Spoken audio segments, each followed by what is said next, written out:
নামাজ নামাজ কি? আল্লাহর নবী সহজ করে বললেন, ইস্তাইনু বিসসবরি ওয়াসসালাহ। ধৈর্য এবং নামাজের মধ্য দিয়ে আল্লাহর কাছে মাল পাওয়া যায়। তার এটা এক নম্বর তর্জমা শর্ট করে করে দিই, আল্লাহ কাছ থেকে চাওয়া পাওয়ার মিডিয়ার নাম হলো নামাজ। আল্লাহর কাছ থেকে চাওয়া পাওয়ার মিডিয়া কি? নামাজ, সালাত। তখন সাহাবীরা নবীজিকে বললেন, কত তাদের ঈমান আর ইয়াকিন। কি উত্তর দিচ্ছেন দেখেন। সাহাবীরা বলছেন, ইয়া রাসূলুল্লাহ, আপনাকে আর বিরক্ত করব না, এখন যা দরকার হবে 2 রাকাত নামাজ পড়ে কেন্দ্র থেকে মাল নিয়ে নিব, আল্লাহর কাছ থেকে নিয়ে নেব। কোন সুবিধা অসুবিধা নেই। সাহাবীরা তো আসতেন, ইয়া রাসূলুল্লাহ এটা সলভ করে দেন, এটা সলভ করে দেন, এটা সলভ করে দেন। ইয়া রাসূলুল্লাহ আমার ঘরে এই অসুবিধা, এটা একটু সলভ করে দেন, আল্লাহকে বলে দেন।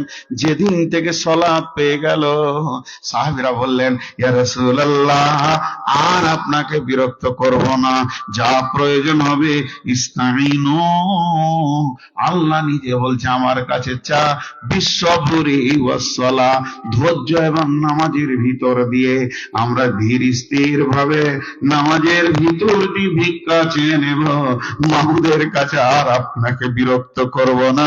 নবীজি গো, আপনাকে ছুটি দিয়ে দিলাম। তো সাহাবীদের যখন যা প্রয়োজন হতো 2 রাকাত সালাতের মাধ্যম দিয়ে আল্লাহর কাছে চেয়ে নিতে।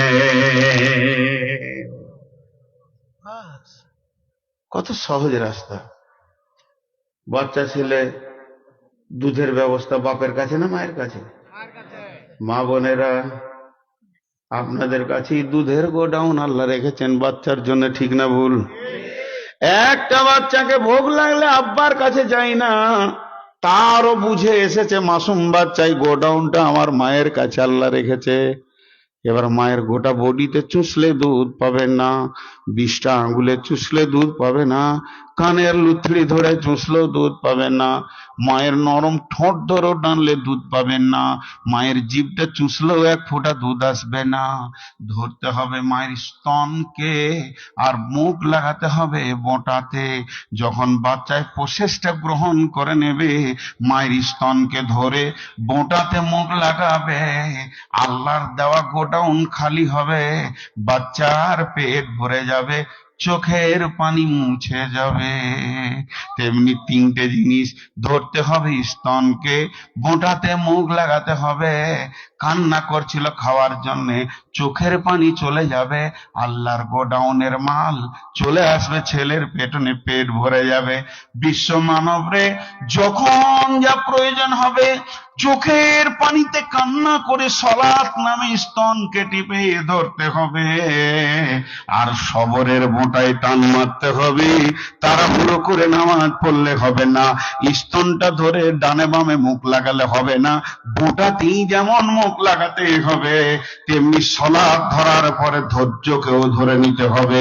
সালাত আর ধৈর্য ধরে চোখের পানিতে যখন মানুষ চাইবে, আল্লাহর গোডাউন থেকে মাল এসে আপনার কাছে হাজির হয়ে যাবে, চোখের পানি দূর হয়ে যাবে। সাহাবীরা বলেছিলেন, রাসূলুল্লাহ আর আপনাকে বিরক্ত করব না, সালাতের ভিতরে নিয়ে আমি আমার রবের কাছে মাল চেয়ে নিব। জি, তারা চাইতে হয় কি তারা জানতেন। একটা মজার ঘটনা আপনাদেরকে শোনাই।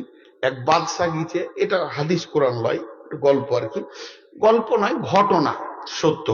এক বাদশা গিয়েছে কাবা শরীফে তপ করতে। বাদশা মানুষ, তার সঙ্গে 20-50 জন সৈন্য আছে। সেরকম সৈন্য নিয়ে সেই শানে কাপড় পরে বাদশা ঘুরছে, তপ করছেন। রব্বানা আতিনা ফিদ দুনিয়া হাসানাতাও ওয়া ফিল আখিরাতি হাসানাতাও ওয়া কিনা আযাবান্নার। আর ওর পাশে একটা ফকির, ছিঁড়া ফাটা কাপড় পরে, গরিব মানুষ, চোখের পানিতে কাঁদছে, কাঁদছে আর চোখ মুছছে আর তপ করছে। তো বাদশা ঘুরে ঘুরে ওকে দেখছে, খালি ঘন ঘন ঘন ঘন দেখছে, ঘন ঘন দেখছে। অনেকক্ষণ দেখার পর এরও তপ শেষ, ওরও তপ শেষ। উম, উম, বাইতুল্লাহ থেকে বের হয়ে এসে বাইরে চত্বরে বসে আছে। তো ফকির এক জায়গায় চুপ করে বসে আছে, ও তপ হয়ে গেছে, কাঁদা কাটা হয়ে গেছে। বাদশা খেয়াল করেছে যে এই লোকটা আমার সঙ্গে তপ করতে করতে কাঁদছিল, ওকে জিজ্ঞেস করছে, ভাই তোমার বাড়ি? বাড়ি অমুক দেশে। তোমার কি প্রয়োজন বলো তো, আমি কিছু দিব তোমাকে। বাদশা ভাবছে যে 200-400-10,000 রিয়াল দিয়ে দিব, গরিব মানুষ। তো বলছে আপনি কি দেবেন? বলে তুমি তো খুব কাঁদছিলে, আল্লাহর কাছে চাইছিলে, তা কি দরকার বলো, আমি তোমাকে দিই কিছু, আমি বাদশা মানুষ। তো প্রথম ফকিরটা জিজ্ঞেস করছে, দুনিয়া দেবেন না আখেরাত দেবেন? কোন দিককার মাল দেবেন? তো বলছে আমি তো আখেরাতের কি দেবো, যা দিব দুনিয়া দিব, আখেরাতে তো আমার দেওয়ার কাছে হাত নাই, আমি তো আখেরাতের ভিখারি। বলছে যে দুনিয়া আখেরাত দুই দেবে, সেই আল্লাহর কাছেই আমি দুনিয়া চাইনি, আমি চাইছিলাম আখেরাত কেঁদে কেঁদে। তো তোমার কাছে কি লোক, যাও ভাগো, আমি আল্লাহর কাছেই দুনিয়া চাইনি। চাওয়ার প্রসেসটা দেখেন কত গভীর। এ খেয়ে না খেয়ে দুনিয়াটা আমার চলে যাবে, আমি যতক্ষণ চেয়েছি আখেরাতেই চেয়েছি। তাহলে নামাজের ডেফিনেশন বুঝে আসলো। তো নামাজকে ওই ধ্যানে পড়বেন, দেখবেন যে আল্লাহর কাছ থেকে চাওয়া পাওয়ার মিডিয়ার নাম নামাজ। আর আমার সলাৎ যতটা কবুল হবে, আমার কাছ থেকে গুনাহ তত দূরে সরে যাবে। এই দুটি নামাজের ডেফিনেশন কোরআন থেকে দিলাম। তাহলে ওয়ামিম্মা রাযাকনাহুম ইউনফিকুন। যাকাত দিলে নেকি পাওয়া যায়? যাকাত দিলে নেকি পাওয়া যায়? মারবার লোক নাই। হ্যাঁ, একজন তফসির কারক লিখেছে, জাকাত দেওয়ার পর যদি কেউ নেকির আশা করে তোকে মারতে হবে। তুমি কিসের নেকি নেবে? আপনার যদি এখানে বাংলাদেশে আমার 1 বিঘে জমি থাকে, ওটা যদি কাউকে বর্গা দিই, এবার সে তার ভাগের মালটা আমাকে দিচ্ছে, তার জন্য তাকে আমি ধন্যবাদ দিব? হ্যাঁ, আমার জমি বলে দিয়েছে। তো আল্লাহর জমিনে আপনি ট্যাক্স দিচ্ছেন জাকাতটা, এটা আবার নেকির আশা কি? উদ্বৃত্ত দানে নেকি আছে, ওটা তো ট্যাক্স দিতে হবে আপনাকে, যাকাত। তাই তো বলছেন, আল্লাহ বলছেন ওয়ামিম্মা রাযাকনাহুম ইউনফিকুন, এবং তোমাদের 5 নম্বরে গুণ হবে সঞ্চিত সম্পদ থেকে, যেটা তুমি রুজি মনে করে বাইতুল মাল নয় বাড়িতে জমা রেখেছো, তার থেকে আল্লাহর রাস্তায় দান করবে।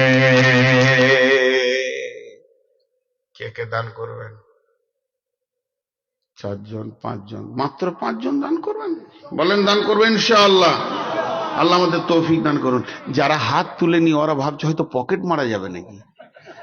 এরা সবাই হাত তুলেছে আর ওরা পকেট ধরেছে এমনি করে, যে এক্ষুনি চলে যাবে নাকি ম্যাজিকশিয়ানের মতো। জি, যারা হাত তুলেনি ওরা কিন্তু পকেট ধরেছিল। হ্যাঁ, দুটা তো হাত যদি তুলে দেয় তো পকেটের দিকে আবার কেউ ঢুকে যাবে নাকি, সেটা সন্দেহ ছিল আর কি। আল্লাহু আকবার। মাল কি জিনিস, আহা। আল্লাহ বলছেন কিছু লোকের একটা ধারণা ভুল আছে। কি? ইয়াহসাবু আন্না মালাহু আখলাদা, আমার মাল আমার সঙ্গে থাকবে, এটা যে ধারণা। ধরনীর বুকে যত আশা আর রচিনু সম্পদ যত, তোমারই মাটিতে মিশায়া যাবে হায় আমার দেহের মতো, কিছুই থাকবে না। জাহান্নামে যখন মানুষ পুড়বে তখন আল্লাহকে বলবে, আল্লাহ জমি জায়গা ঘর বাড়ি বাগান পুকুর ব্যাংক ব্যালেন্স সোনা দানা রূপো সব তো ফেলে চলে এসেছি, খালি হাতে দান করে দিলাম, আমাকে জাহান্নাম থেকে বের করে দাও। আল্লাহ বলছে ফালিয়াউমা লা ইয়াখুযু মিনকুম ফিদিয়াতুন ওয়ালা মিনাল্লাযিনা কাফারু মাওয়াকুমুন নার। হে কাফেরের দলেরা, বেঈমানেরা, একদিন তোদের কাছে দাও বলা হয়েছিল, সেদিন চাপ দিয়ে ব্যাগ ধরেছিলি, সেদিন পকেট ধরেছিলি। আজকে দিতে চাইছিস কিন্তু আজকে দেওয়ার দিন তোর, কিন্তু আমি নেব না। সে মাল তো আর নাই, পৃথিবী ধ্বংস হয়ে গেছে, সমস্ত মাল গোলমাল হয়ে গেছে, আর নাই। মানুষ সোনার উপরে পা দিয়ে হাঁটবে। কোরআন বলছি ইদা জুলজিলাতিল আরদু জিলজালাহা ওয়া আখরাজাতিল আরদু আসকালাহা, খনিজ দ্রব্য যা আছে মাটির নিচে পায়ের কাছে চলে আসবে, সোনা দানা পায়ে করে লাত মেরে হাঁটবে, কিন্তু নিতেও মন যাবে না, সেই রকম পরিস্থিতিও থাকবে না। বুঝে আসলো? কয়টা হলো? 5টা হলো, আর 3টে আছে। টাইম কটা হলো ভাই? এই ঘড়ি আজকে আগাইছে না কেন? কত? জি। না ভাই, একটা কথা বলি, আমি 2 ঘন্টার বেশি কোথাও বকি না। এবছর আবার 1.5 ঘন্টা শুরু করেছি। কেন জানেন? শরীর আর মানছে না। আর এখন আমার নিয়ত, মানুষ নিয়ত করে, পুরা করানো মালিককে। হতে পারে সামনে বছর আবার বাংলাদেশে 3 মাস থেকে যাব, হতে পারে। কিন্তু এখন আমার নিয়ত আর আসবো না, 2টা আসবো খালি। কাঞ্চন, ওই যে মহিলা মালসা, আপনাদের মসজিদে 2 তলা দিয়েছে না আব্দুল সবুর সাহেবের স্ত্রী? জি জি, ওনার জন্য দোয়া করবেন সবাই। উনি আমার বাসা পর্যন্ত গিয়েছেন বর্ধমানে। জি, আমাকে কত ভালোবাসেন, আমাকে বলেন যে আমার তুমি ছেলে, আমার একবার আসেন, আমার বাসায় গিয়েছেন, আমাকে একটা গোটা মসজিদ দান করেছে। আজকে বললাম, বলেছে কাউকে বলবে না, এটা আমার আখেরাতের সম্পদ। তো যাই হোক, ওনার জন্য সকলে দোয়া করেন, আল্লাহ যেন ওনাকে মরার পরে উঁচু মাকাম দান করেন এবং পৃথিবীতে আরো অর্থের মালিক করে দেন। কারণ যে মানুষ ভালো হয় তার টাকা হলে ভালো জায়গায় খরচা হবে, আর বদমাশ লোকের টাকা হলে খারাপ জায়গায় খরচা হবে। তো ওই লোকের টাকা হলে তো লাভ আমাদেরই হবে নাজি ভাই। উনি খুব উদার মাইন্ডের মহিলা, বিধায় উনাকে দুনিয়াতে এবং আখেরাতে আল্লাহ উঁচু মাকাম দান করেন, শেফায়ে কামেলা আজেলা দান করেন। ওনারা দুজনেই অসুস্থ, আল্লাহ তাবারক বা তাআলা তেনাদেরকে শেফায়ে কামেলা আজেলা দান করুন, এবং আল্লাহ তাবারক বা তাআলা আখেরাতে ওইভাবেই দুজনকে যেন স্বামী স্ত্রী রেখে দেন জান্নাতের মধ্যে। অনেক মনের দোয়া, আমি অনেক ওনাদের জন্য, আমি এমনকি রাতের নামাজেও দোয়া করি ওনাদের জন্য। আমি এতটাই ওনাদের মানে এতটা মিক্স করি, ওনাদের এত ভালোবাসি। যাই হোক, এখন আমি যে কথা আপনাদের বলতে চললাম, 1 নম্বর হচ্ছে কোরআনের উপরে বিশ্বাস রাখতে হবে, 2 নম্বরে আল্লাহর ভয় রাখতে হবে, 3 নম্বর অদৃশ্য কিছু জায়গা আছে, জান্নাত জাহান্নাম পুলসেরাত আখেরাত কবরে আজাব আল্লাহ, এগুলো ফেরেশতার বিশ্বাস রাখতে হবে। আর 4 নম্বরে হচ্ছে সলাত আদায় করতে হবে। 5 নম্বরে নিজের মাল থেকে আল্লাহ রাস্তায় দান। 6 নম্বরে ওয়াল্লাযীনা ইউমিনুনা বিমা উনজিলা ইলাইকা ওয়া মা উনজিলা মিন কাবলিকা। 6 আর 7 একসঙ্গে বলছি, যেটা আমাদের ওপরে নাজিল করা হয়েছে এর ওপরে বিশ্বাস রাখতে হবে, এবং এর পূর্বেও যত নবী এবং কিতাব এসেছে তার ওপরেও ঈমান রাখতে হবে। কিন্তু আমাদের সেগুলো আমল চলবে? অন্য কিতাবের উপর আমল চলবে? শুধু আমল করব আমরা কোনটা? কোরআন। কিন্তু তৌরাত সত্য, ইঞ্জিল সত্য, জবুর সত্য, এগুলো কি সত্য না মিথ্যা? সত্য। কিন্তু আমরা আমল করব কার উপরে? কোরআনের উপরে। ওগুলোর উপরে আমাদের আমল চলবে না। ওয়াল্লাযীনা ইউমিনুনা বিমা উনজিলা ইলাইকা ওয়া মা উনজিলা মিন ক্বাবলিকা ওয়া বিল আখিরাতি হুম ইউকিনুন। 1 নম্বর হলো কোরআন, কোরআনের উপরে বিশ্বাস রাখতে হবে। কিন্তু কোরআন বাদ দিয়ে তার পূর্বে অনেক রসুল এসছেন, এবং প্রত্যেকটি রসুল রেসালা নিয়ে এসছেন আল্লাহর কাছ থেকে। বড় বড় আলেমেরা বলেন আসমানি কিতাব 130 থেকে 25 থেকে 30টা এসেছিল, তার মধ্যে মাত্র 4টা হচ্ছে সব থেকে বড় কিতাব, তৌরাত, ইনজিল, মানে কোরআন, জবুর, ফুরকান। আর এই 4টার মধ্যে সর্বশ্রেষ্ঠ শ্রেষ্ঠ নবী যেটা এনেছেন তার নাম হলো তানজিল, এটা নাজিল হয়েছে। সেই কিতাবটার নাম হচ্ছে কোরআনুল কারীম, কোরআনুল হাকিম, কোরআনুল কারীম, কোরআনুল হাকিম। আল্লাহ তাবারক ওয়া তাআলা এই কোরআনকে পৃথিবীর বুকে আমাদেরকে দিয়েছেন হেদায়েত রূপে। এর উপরও তো বিশ্বাস রাখতেই হবে, পূর্বের কিতাবের উপরও বিশ্বাস রাখতে হবে। তবে পূর্বে কিতাবের ওপরে আমাদের চলা যাবে না। আর নবী আসবে? আর নবী আসবে না? ঠিক করে বুঝে শুতে বলেন, সবসময় হুটপাট বলে দিলেন না, একটু বুঝেন। হ্যাঁ হ্যাঁ, ঈসা আলাইহিস সালাম আসবে তো, তো বললেন আসবে না? কিন্তু আসবেন উম্মত হয়ে, নবু হয়ে আসবেন না। তাহলে ওনাকে রাখা হলো কেন? ওনাকে রাখা হলো এই জন্যে, কিয়ামতের আগে এত ফিতনা চলবে পৃথিবীতে, তখন ইমানদারদের ইমান রাখা বড় মুশকিল হবে। ওই সময় একটা ট্রেনিং প্রাপ্ত কমান্ডার যদি না হয়, তাহলে ইমানদারদেরকে নিয়ে চলতে পারবে না। আর ট্রেনিং প্রাপ্ত কমান্ডার হচ্ছে নবীরা। কথাটা বুঝাতে পারলেন?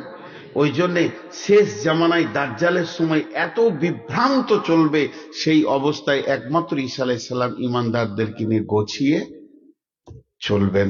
এই জন্য আল্লাহ রেখেছেন, এটা ইমানদারদের জন্য নিয়ামত। আলহামদুলিল্লাহ, এটা একটা নিয়ামত যে উনি আমাদেরকে গাইড করবেন এবং উনি নিয়ে যাবেন কার সুন্নতের উপরে? নবী মুহাম্মদ রাসূলুল্লাহ সাল্লাল্লাহু আলাইহি ওয়াসাল্লাম উপরে। এই জন্য সব কিতাবের উপরে বিশ্বাস রাখতে হবে। আর কি করতে হবে? ওয়াবিল আখিরাতি হুম ইউকিনুন। আখেরাতের যে দুইটি জায়গা রয়েছে, জান্নাত জাহান্নাম, এর ওপরে দৃঢ় বিশ্বাস রাখতে হবে। এর ওপরে এমন বিশ্বাস রাখতে হবে, এতটুকু কোন রকম টল বেটল হলে হবে না। জান্নাত এবং জাহান্নামের ব্যাপারে আল্লাহর কালাম পাক যা বলেছেন, নবীজি যা বলেছেন, এর ওপরে দৃঢ় বিশ্বাস রাখতে হবে। এবার গুনে নেন। 1 নম্বরে হারফে মুকাত্তাত চলে গেল।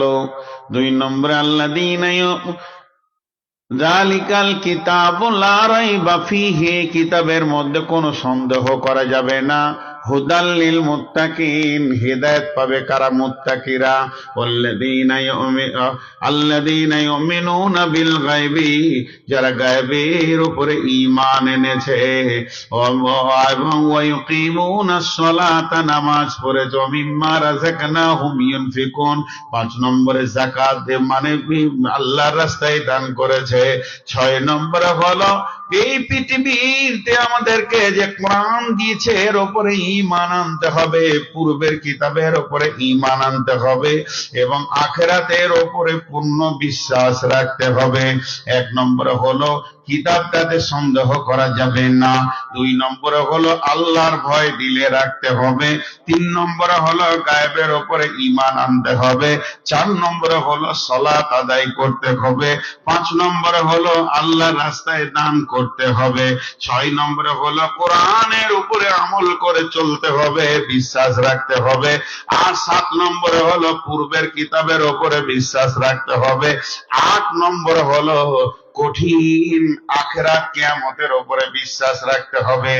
আল্লাহ তাবারক ওয়া তাআলা বলছেন, এই 8টা গুণ যে মহিলার ভিতরে আছে, এই 8টা গুণ যে পুরুষের ভিতরে আছে, উলাইকা আলা হুদাম মির রাব্বিহিম, এরাই তার রবের রাস্তার উপরে রয়েছে, এদের পদস্খলন ঘটেনি। ওয়া উলাইকা হুমুল মুফলিহুন, এরাই সফলতা পাবি।